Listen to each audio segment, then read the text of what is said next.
Welcome back to GN Sports. Time now for Gimme 5, sponsored by your Chicago and Northwest Indiana Volkswagen dealers.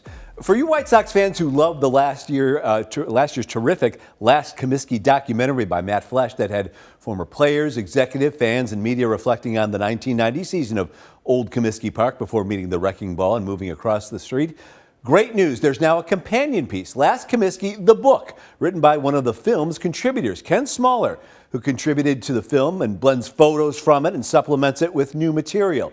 Smoller has been to 24 countries and taken over 2,300 photos of stadiums here and abroad.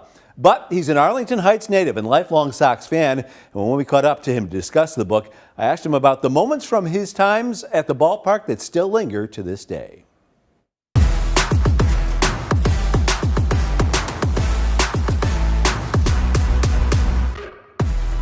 It's kind of a bombardment of all the senses. And it was something that would happen when a home run was hit. You know, you'd hear the noise of the crowd, and it was nothing like the crowds that you hear in modern ballparks. Then the scoreboard exploding, you would smell the sulfur from the fireworks if you were lucky for a while, that sort of linger. You'd hear na na na na, hey hey goodbye. And you'd feel the whole stadium shake. And you don't really feel that with the modern stadiums. And it's just those memories take me back to when I was a little kid in 1977 and went to the ballpark for the first time.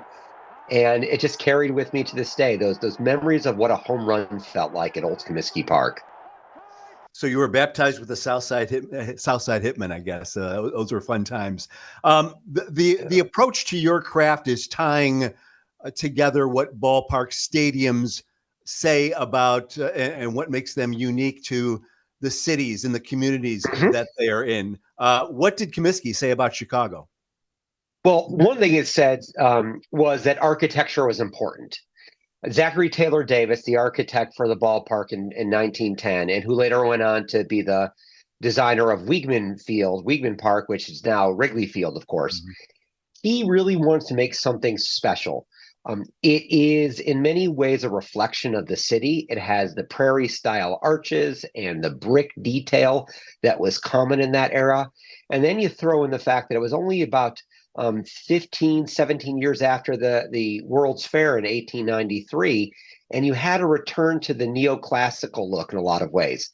The arches of Old Comiskey Park remind me of what the Colosseum in Rome really conveys, with being ringed in arches throughout the entire exterior facade. What was special about Old Comiskey, though, was that it invited in the neighborhood by having those windows where you could see out from the stands to what's going on in the south side, and vice versa. If you were walking down the street, you could look in through those beautiful arches that ring the ballpark, and you could sense what was going on in the ballpark. And that sense of community and reverence for architecture is something that's really emblematic of the city of Chicago. Through the documentary, there were many, many anecdotes that those of us who were just fans never knew about. Did you have a favorite anecdote that you learned about either any of the players, the teams, or the ballpark itself in developing this? Yeah, I mean, it really goes back to 1990 when I first was able to photograph sort of every nook and cranny of the ballpark. I had the privilege of having a media pass for one day. I was a college photographer at the time. And one of the things that was really exciting to me, and I've learned more about in the process of the documentary, was getting to go into the locker room and getting to meet then manager Jeff Torborg, the nicest gentleman that you could imagine. After a real tough loss with air conditioning broken, which I heard happened all the time, he invited me into his little teeny office, and we chatted just about the old ballpark and his memories going back to his playing days, and just talking about what it felt like in terms of being a family environment. And that's something that carried forward with Ozzie Guillen and the foreword that he did for the book. He really emphasized for me what a family it felt like, and that you don't get the same feeling because there's not the same mingling and interaction in a modern ballpark where there are service levels. But that feeling was really part of what he experienced as a player, and also what Jeff Torborg talked about when we chatted all the way back in 1990. We talk about ballparks with character, and a lot of times we think of the older ones but I think we've kind of gotten back to that. There was a time, though, during the 60s and the 70s when And unfortunately, the quote unquote new Comiskey was part of that family, the last one before ballparks began being constructed with a little bit of uniqueness and flavor to them.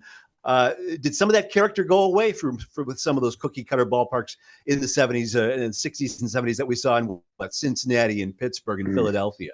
We certainly lost it with the donut cookie cutters. And they were made for two sports. They were made for football and for baseball. And for that reason, you were further from the field and you lacked intimacy. New Comiskey Park, when it was built, unfortunately was a year before Camden Yards was built. And at the time, there was starting to become a reverence for the old parks with then called Pilot Field in Buffalo, which was the AAA Buffalo Bison's field. That was designed by HOK, the same designer that did New Comiskey, who also did probably every other ballpark since then. They're now known as Populous. And when New Comiskey came into being, there was really just a desire to have a baseball-only ballpark, which was very unusual at the time. The only one that really was popular at the time was Royal Stadium in Kansas City, which was in large part the basis upon the design about which New Comiskey Park was based.